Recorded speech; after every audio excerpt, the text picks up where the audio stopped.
uchague kwenda na Bwana. Usiende mwenyewe. Mwambie mwenzako usichague kwenda na Bwana. Mwambie mwenzako chagua kwenda na Bwana. Ili uweze kwenda na Bwana lazima ukae chini ufundishwe.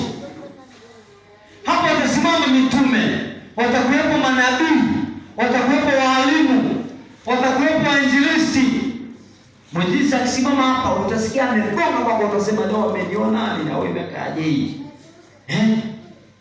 Mpaka mwingine anaweza kuchukizwa. Acha nikwambie, Mungu ametupa manabii, ametupa mitume, ametupa wainjilisti, ametupa wachungaji kwa kusudi la kukamilisha nini? Watakatifu. Ili kila kiungo kifanye kazi. Piga Yesu makofi. Hautajua cha kufanya usipokuja ufundishwe.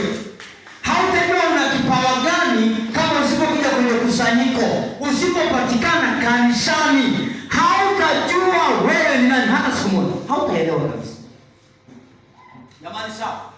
Na kwanza kukuzika wewe ukiwa na kipawa cha Mungu na ujui. Pigeni tafadhali makofi. Hii kipawa hii, acha shetani asikujie na mawe. Simama kwa ujasiri katika jina la Yesu. Maana Mungu ndiye anayeweka vipawa.